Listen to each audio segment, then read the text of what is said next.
all together? Is this finally kind of sinking in? Is it got any surreal quality to it? I think it's definitely set in, but not fully really until we get on the court together tomorrow. So we're going to have a meeting tonight. But as soon as we cross those lines here, Cleveland Clinic's courts, then it's finally going to be real. So we're going to start building, and we're looking forward to it. What do you expect to be the early challenges? Just in, it's almost like playing with Team USA, getting so much talent together and building off of it. Yeah, I think you said it. We have the talent, we have the culture and the pieces in place in order to be good, but now we just have to get on the floor. So luckily tomorrow, we have most, if not everybody, healthy. We're able to start building, as I mentioned, and just understand what Coach Blatt wants from us and the coaching staff as well. The past week that I've been here, guys have been really receptive to each other. Just the feeling around the entire organization has been different from what I've seen in the past, and it's just a different culture for me. So we have the foundation in place. Now we just have to continue to keep working and fight as hard as we possibly can to get better every day. Kevin, over here, Chris Haynes, Northeast Ohio Media Group. Kev, can you explain just the process that it took for you to eventually end up over here? What was that like for you? I guess at times not knowing, at times you did know, but what was that whole process like? Well, fast forward to August 23rd. We were kind of in legal purgatory there for about a month or 30 days, and it wasn't over till it was over for me. I had to go through the entire process of doing the physicals, taking the blood, doing my due diligence, and finally on that day I got the call from my agent Jeff Schwartz, and he said that it was a done deal. So it took me really till after the press conference and all the way till now, moving here to Cleveland, getting settled in for it to really hit home. But as I mentioned previously, that it's going to take getting on the court. I've thrown on the jersey twice now, but it's going to take getting on the court with these different guys throughout our entire lineup for it really to set in, rather. Kevin, Michael Lee with the Washington Post. How eager or excited are you to be on this stage? I know you've been in Minnesota, never got a chance to be in the postseason, but how hungry are you to be seen on this stage now? I'm very hungry, and I know that there's not a lack of hunger throughout our entire lineup. It's going to be 1 through 15. So I'm just looking forward to learn from the guys that have been there and done that before, LeBron included, and all the way throughout our entire lineup. So I think there's a lot to be learned. I'm just going to try to be a sponge and absorb as much as possible. Stay grounded, have the humility that a lot of people have taught me, and just continue to get better every day, like I mentioned. But it's going to be a process. Nothing's going to be given to us this season.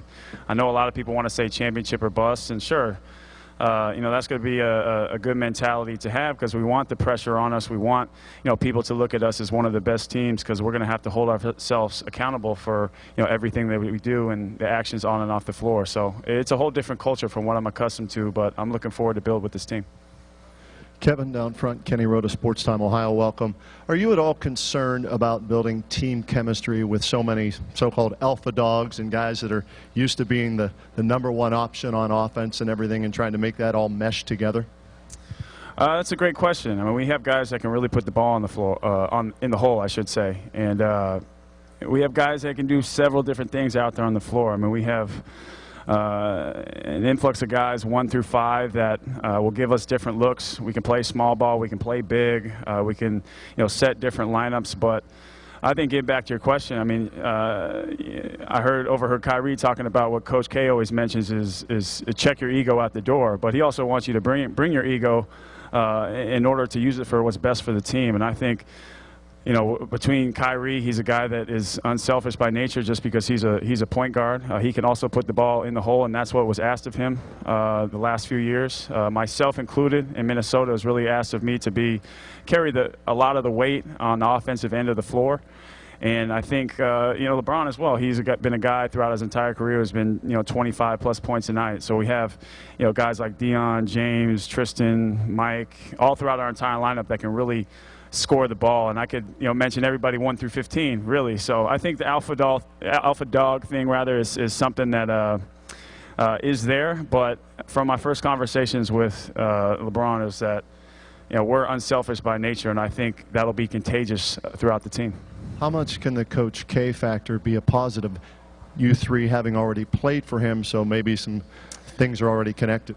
Yeah, I think whether it was 2010 or 2012 in Turkey or in London when I played for Team USA, that was one of the things that I realized, that the onus doesn't necessarily always have to be on me. It's going to take a concerted effort for everybody to bring our knowledge of the game, to bring our competitive streaks, and to bring our strength and honor to this team. And it's not just going to be us three. It's going to take a collective unit in order for us to come together, create that culture that we want to bring to the table, and from there we're going to see what happens.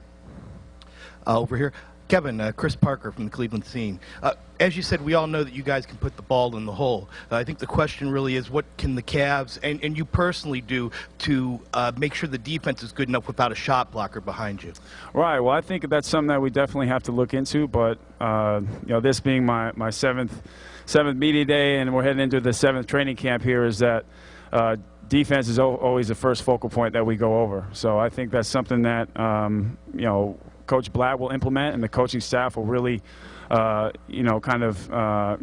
is the wrong word, will really focus on.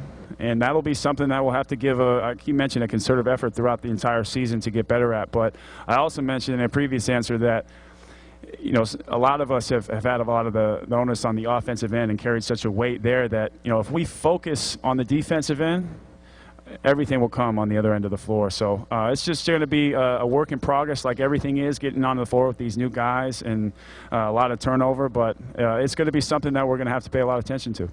Kevin, Dave McMenamin, ESPN.com. What have, before today and before tomorrow, the start of camp, but what have you and LeBron and Kyrie and the rest of the team done to establish some sort of rapport going into all this? Truth be told, it's been pretty easy. I mean, everybody has had a great attitude. Everybody throughout the organization is just excited to get on the floor. And I think what's going to be gratifying is finally, after we put ourselves through what we have, just over 30 days left until our opener against New York at the Q, is going to just be getting on the floor together and show you guys what we've been able to work on. So we know that it's going to be a work in progress, and we have players that have 5 or less years experience, but we also have guys that have 10 to 15 years experience on this team. So we're going to all have to shed light on each other, guys that have been there, done that before, or guys like me who haven't been to the postseason quite yet. And it's just going to be a learning experience, but we're just going to continue to put ourselves through it, and I think that'll continue to develop the culture. But it's been pretty easy and pretty laid back, but I know when we get on that floor, that tone will change. Kevin, straight ahead. Scott Sargent, WFNY. Basketball aside, you also had a busy offseason, whether it was the PSA in D.C. or Men in Blazers and things like that. I mean, what did you take away from all of this stuff off the court? That, at the end of the day, basketball is what I love. So that comes secondary at the end of the day. I know that those opportunities are going to be there for me, but I've always, the good advice that I got early on in my career and early on in life was that if you chase the game, all good things will chase you, and that's just always what I've taken to heart. Kev, obviously there's going to be some adjustments for all of you guys, numbers-wise.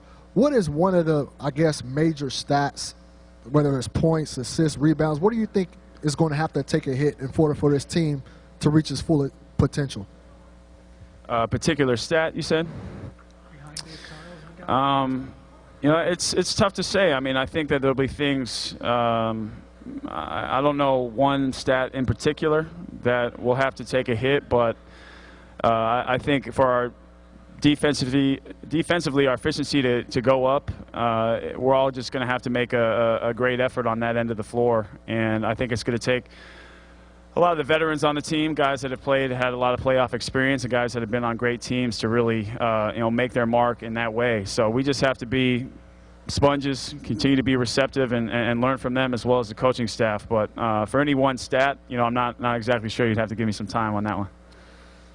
Kevin, Ethan Skolnick, Turner Sports Bleacher Report. You mentioned having alpha dogs and also the question about statistics, but have you talked to any former players who've had to do kind of what you're doing now, which is going, Chris Bosh had to do it in Miami, for instance, go from being a 24-10 guy to a guy who may put up those numbers from time to time, but may not be the lead guy all the time. Have you talked to anybody around the league or former players just what that entails?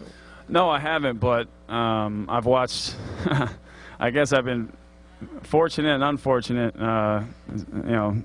very, very, very bittersweet, to say the least, having to sit back and watch playoff basketball for the last few years, 6 years. So, I've watched Bosch, I've watched, guys like Wade, different players throughout that team, and we will look at San Antonio, we look at the Mavericks, different guys, all on those teams, always on championship teams that have to sacrifice. So, I'd be lying to myself and lying to everybody here if I was telling you I didn't have to sacrifice. I think it's going to have to be an effort throughout the entire team to do what's best for the Cleveland Cavaliers. And we don't know what that is really yet, but I'm going to do whatever it takes for this team to win, because at the end of the day, that's what we want, is to win. Kevin, Jeff Zilgate, USA Today. How much have you let your mind wander in terms of what this will look like on the court? Maybe you getting a rebound outlet pass to LeBron and going from there. Do you envision that stuff, and what do you see? Oh, definitely. I have really, just looked throughout our entire lineup, and, spacing is going to be definitely key for us on the offensive end. I think that we have a number of great rebounders on this team. Andy, Tristan, Brendan, guys that, can play several different positions, and, LeBron and Sean, myself, Kai, Dion. I mean, throughout our entire lineup, different guys that, I've envisioned playing different separate positions, but that's not really up to me. That's up to Coach Blatt. But yes, of course. I mean, it was fun. It's a very gratifying feeling to catch a ball and throw that outlet. Last year it was a guy like Corey Brewer or Kevin Martin, but now it's going to be 3-on-2, 2-on-1 situations, or maybe even 1-on-0 with whether it's Kai or Dion, LeBron, those guys that I mentioned that will be able to lead the break and get us easy opportunities. So I think that makes the game fun. It opens the game up, and as I mentioned, spacing is going to be key for us. Kevin, Ramona Shelburne with ESPN. Hey. When did the idea of playing with LeBron become appealing to you? Was it during the summer when you heard he was thinking of going to the Cavs? Was it not until he got here again? Did you call him? Did he call you? How did that process go? Well, it's always been appealing. In our first conversation that we had after he had signed, very shortly after with the Cavs in free agency this summer, we had just mentioned to each other how unselfish by nature that both of our games are, and how that would bode well with this team, and how it'll just kind of have a kind of a snowball effect with this team. So it's always been appealing to play with a player like LeBron, because he's a threat every night on both ends of the floor. He can pass it, he can shoot it, he can rebound, triple-double threat. So I think he's a guy, because I mentioned he's he's been where I want to go, and a guy like Kyrie wants to go, and guys that haven't either made it to the finals or won a championship. So he has a ability to kind of teach us all, and I think we're all in a position to really learn from him. And it all starts today. It all starts tomorrow when we get on the floor together, and that's what's going to make it fun.